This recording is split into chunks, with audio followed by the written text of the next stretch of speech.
So one of the biggest jobs that needs doing is removing this wall between the extension and the dining room, or at least widening that doorway as much as possible. Because I want to make this space feel a lot more open so that you've got a sort of open plan kitchen dining room. So what I need to do is basically measure out a couple of different options for how wide and tall the opening is. And I think basically the main factor that's going to dictate that is the height of the extension roof. So because the roof is sloped in the extension, I think basically where the extension roof meets the main body of the house, that height there is going to dictate where they can put the steel beam and therefore how high this opening is, because I would ideally like it to be the same height as this opening, the current opening, and span across here. Actually, maybe that will be fine. And then, so the RSJ would come up to about there. Ugh. But we'll see. I'm going to play around with a tape measure and a Sharpie, and I'm just going to see, because I did have a builder come over before, and this rafter here is pretty rotten, so it's going to have to be replaced anyway.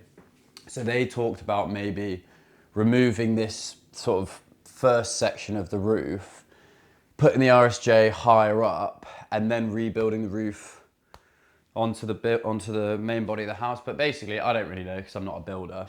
So I'm just going to mess around. I'm hoping, I've emailed a couple of structural engineers who hopefully are going to come, well, one of them's going to come by and talk me through it. And I basically just want this as tall and as wide as possible, but I'm assuming there's going to have to be quite a like pillar there. Let's see, let's draw some things on the wall. It's pretty convenient. See, the door opening to the kitchen and the door opening to the garden are two different heights. Okay.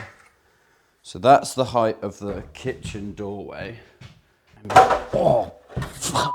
From the side of the extension to the door frame is 141.5. About 11.5 centimeters. It's the same height as the current entrance to the kitchen. I think it could pretty much go up to the extension wall, which is here, which I think would leave enough of a pillar in between this, or maybe it might have to be slightly further over anyway. Oh, you know what? I should probably just wait for the structural engineer to tell me this.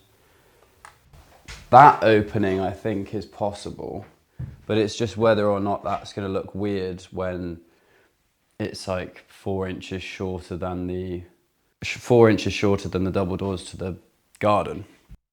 Okay, I've moved over to the computer because drawing those lines on the wall didn't really do anything for visualizing how big the opening could be. So I've done this initial and rather crude 3D model of the dining room space and the kitchen space. This one has the opening set to 220 meters wide, and I think it's about 218 centimeters tall. And that's the same height as the doors going out to the garden. This second clip has the width of the opening to the kitchen the same at 220 centimeters, but the height is set to the current height of the door that goes into the kitchen. So it's a few centimeters shorter than the doors that go out to the garden. But I just want to sort of visualize whether it's going to look weird being slightly lower than the glass doors out to the garden. I'll flick between the two a couple of times here, but let me know down in the comments whether you think the lower one looks weird or not.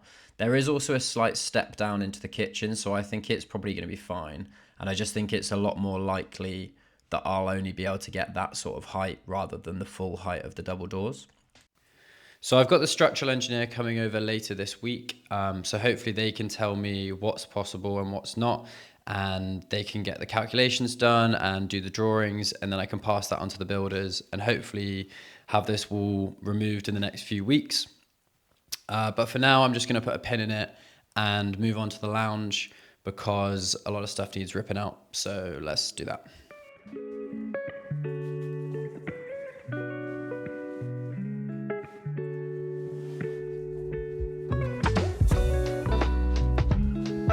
Oh.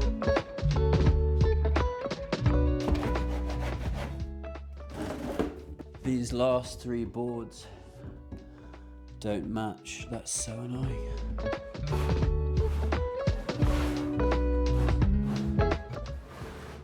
Yeah, so these 3 boards under the window are different, but we'll see. We'll try and find something that matches these better.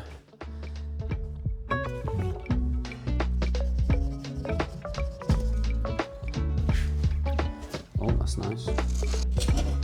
Oh.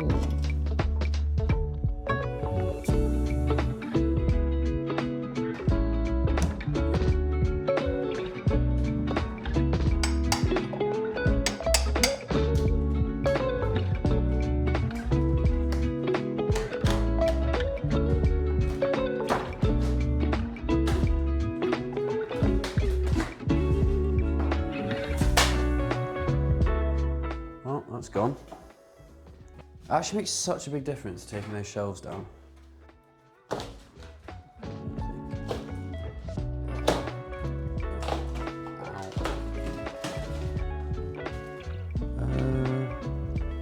Right, that's all just plasterboard.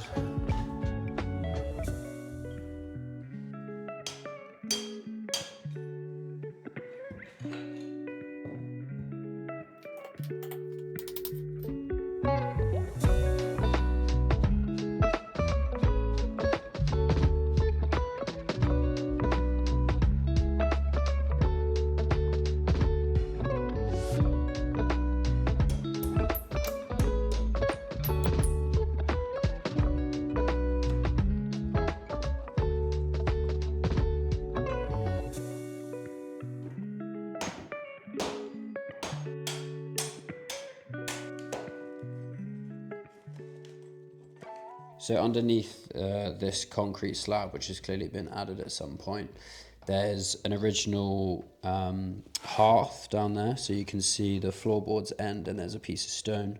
So I just need to be really careful taking this out so that I don't break that, because I'd like to keep that as an original feature.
It turned out what I thought was going to be an original stone hearth underneath that piece of concrete was actually just another piece of concrete.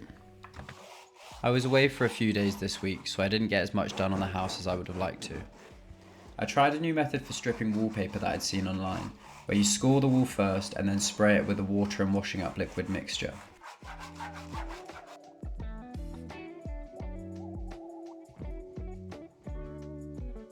The paper came off the wall a lot more easily than it did with the steamer, and it didn't involve me burning my hands every 2 seconds.